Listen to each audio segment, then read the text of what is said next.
When's the best time to plant a fruit tree? Alright, well,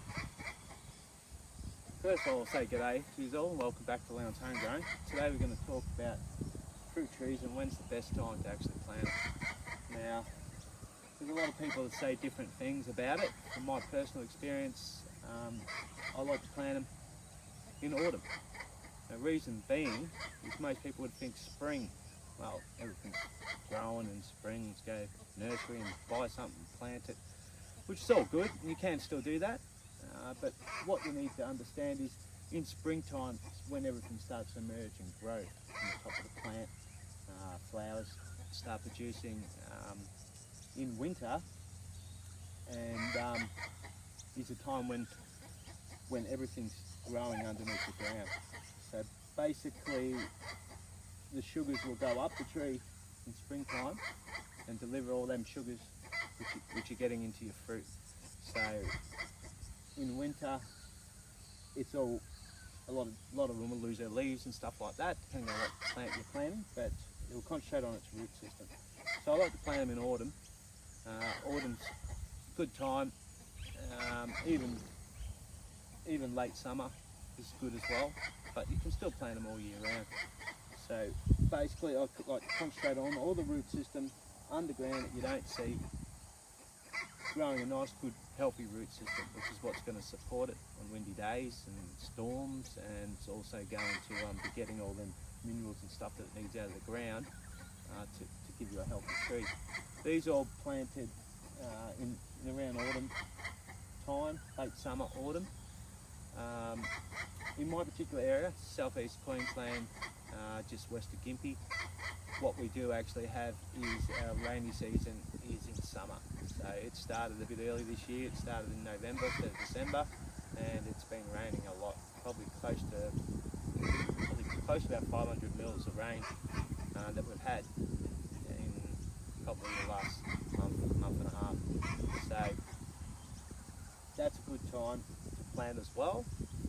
The heat can cause a few dramas, but if the spring growth's gone and you've got a plant that's not fruiting, well then it's stopped its fruiting. It's still going to grow a little bit on the top, but then it's going to start bringing all them sugars down to the bottom and feeding all your microbiology that you've got in the ground and establishing your root system.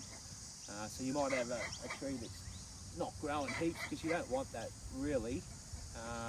At the start, you really want it to have a good root structure. It's like building a house. You're not going to just build a house without having a decent foundation for it to be on. So that's my opinion on when to do it. And yeah. Now while I'm here, we'll talk about these swales as well. Now a lot of people have been talking about how the swales and the roots are going to be too wet and everything in the ground for swales. So the swale system is actually designed, because it is so harsh and dry, is to sink that water in there, and it's going to hydrate the soil on this side and head down. So my swales have been full for quite a while, and obviously the trees are fine.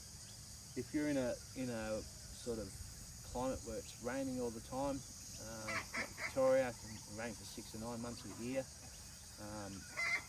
Swales can still work. You just need to control that, how much is higher off the ground, and then you probably want to put maybe a pipe down on the low side where you can just drain it, and then when summer comes and it's really hot, well then you can use that to collect the water in between the rains. So my climate is completely different. We've had times where we've had years of hardly any rain, but the last couple of years have been good. So we're getting the rain and it's filling up my swales.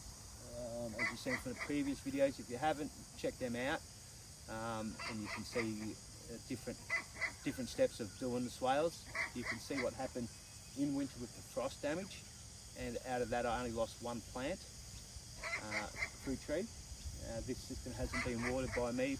The first swale, which is this one in the middle here that I've done, I did water them in when I planted them. The rest of them haven't been watered by me at all.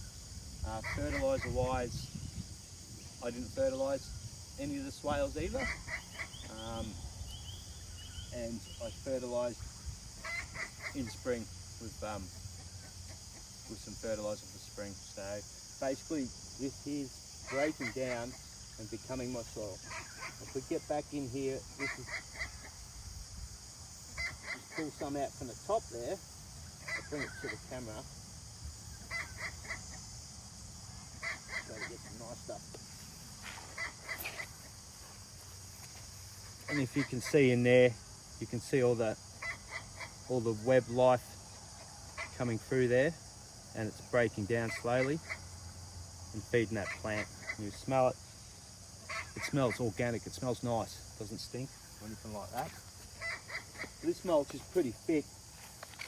Don't fall off my chair. This mulch is pretty thick, but that's for a reason. I've got plenty of mulch at the time, so yeah, I made it quite thick, and that controls the weeds. You can see some of the ones behind that it's not so thick. Weeds come up pretty quickly, but it's easy to get out. If you've got a weed in here, basically just grab it, pull it, it's gone. Easy peasy. But if we dig down in here, with all this rain we've just got nice soil down here.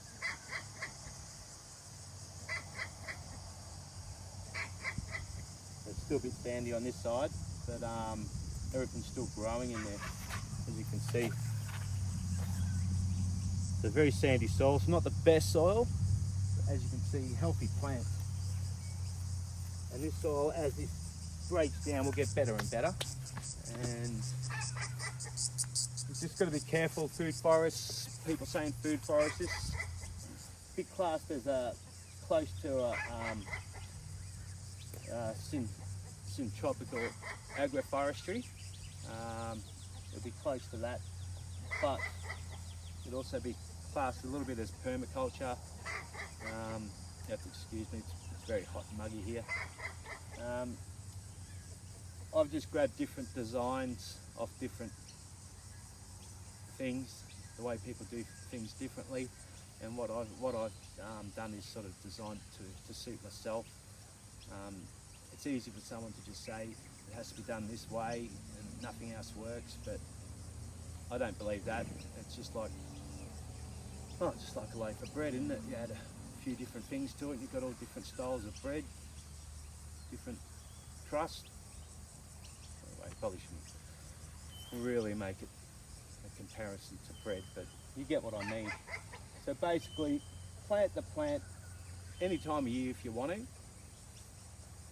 It'll be fine. It's just if you want to get a decent plant, I would recommend getting a decent root structure into that plant. So then it can spread its bloody roots, find all the stuff it needs to do and grow and establish itself underground that we don't see. And then in springtime, after that big rest of the roots growing, it will grow. It'll probably be small because you haven't planted in spring. If you planted in spring, it'll just concentrate on having a big tree with no roots. I think in the end, you're better off waiting, and then 2 years, 3 years, depending on what tree you get, maybe 5, and then you've got a decent root structure and a healthy tree. And as you can see, it's going good. The other thing with the pruning side of things, what I'm going to be doing is air layering. So I'll do a video on that when I actually do that. So basically, it's like a bowl, and it closes onto itself. It's filled with like peat moss. I'm going to end up doing like my sort of seedling mix with it. Hopefully, it doesn't dry out too much. So you wet that down, and then you get a branch that you do want to prune when you get a big enough tree, and then you'll cut. Well, it won't be here, it'll be up on one of them branches, but you'll cut some of this off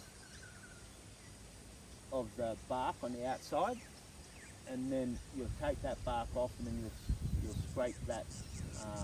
I don't know the technical name, sorry about that, but it is called air pruning, air layering, and then you put that cup around it, which will be on on a branch that you don't want to cut off. So they're pretty cheap on eBay. I brought, I don't know how many I brought, but I've got I think about 20 or 30 of them. So instead of just wasting it, I'm going to propagate the tree. So basically what you'll have, this is a young tree, this probably won't be one that I do at the moment because it's got a good shape to it already. But one of the older mango trees that have been there for quite a while. They're not huge, but they've been there for quite a while. So there's one that's I think about 18 years old. That's when I planted 18 years ago. It's actually kept getting damaged by frost, but since I planted all the banana trees as a cover, like a canopy over it, the banana trees got frost damage but bounced back really good, protected the mango tree, and it finally had a decent amount of growth on it for not getting frost damage every year. To fruit. Now we've got some fruit on that, which you've probably seen in some of my other videos as well. I go around there a fair bit. This is a little bit different one. I'm not walking around talking, showing you the garden. I just want to sort of go into one topic there. So basically, that air layer, and I'll be doing, when I do my pruning stuff, and I'll make a video on that. It shows what I'm doing. But basically, that plant that you do will grow roots in that container. Once the roots are grown, then you'll chop that branch off, so then you've done your pruning, so do it on the branch that you want to prune, and then from there it'll have its own root system. And the good thing about that is it's not actually grafted on anything, and it's not planted by seed. So say for example avocado tree, they can take up to 10 to 13 years to fruit if you grow it by seed. Most of the time they're grafted. So by doing this, you've actually got that same age tree. My mate's got one that's probably about 60 years old, maybe more.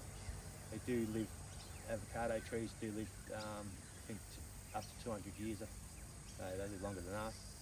But they won't fruit obviously for that. They'll fruit for 20, 30 years, and you won't get fruit off them for the first, if you're lucky, maybe 5, but normally it's about 10 to 13. So if I done that with an avocado tree, which I will, then basically that will be the same age as that tree. So if I'm doing on a 70-year-old tree, that tree's going to be 70-year-old. So therefore, once you do plant it, you'll probably get fruit within a year or two. So that's from my research. So I'm going to put it into practice here in the food forest, because I want to multiply everything like I've been doing with the bananas, and multiply the plants I've got. So at the moment I'm just trying to grow plants that I haven't got, and then for now I'm multiplying. So I might have 2, 3, maybe more different fruits, and I also want to try to get fruits at different times of the year, so hopefully I get fruit all year round. Anyway, we'll leave it at that. So basically we'll just touch on what I just said, because I might have got off track a bit, which I do sometimes, as the regulars would know. So basically autumn is a good time for us, but our wet season's in summer, so summer's definitely a good time in the subtropics. Different times and different places, but just remember that your root growth, if you've got a plant that's lost all its leaves, especially like a pear or an apple tree or peach, right, and they lose all their leaves, when they're sitting there as a stick, they've got all that sugar that they've stored down there, so the sugar's going that way, spreading into the root system, giving them a really, really good, strong root system, which will support the plant and support the fruit, and then the fruiting will come after that. So that's my recommendation. Plant it in autumn. Anyway, thanks for watching, and please subscribe if you can. If you're watching this much of the video, you must like what I'm saying. So still trying to build the channel up, so please subscribe, and don't forget to leave a comment as well. I love reading them, and if you've got any other tips for growing the fruit trees and what time of year for specific actual fruit trees, well, I'll put that in the comments, because people read it, and then we can get a community happening of people that can share information. Because unfortunately, when I was 20, I didn't have the knowledge I got now, so I'm doing it now. And yeah, I'm like 49, so basically 30 years I could have actually put it into practice. So let's educate each other and not make it a dying art. All right, No worries, thanks guys, we'll see you next time.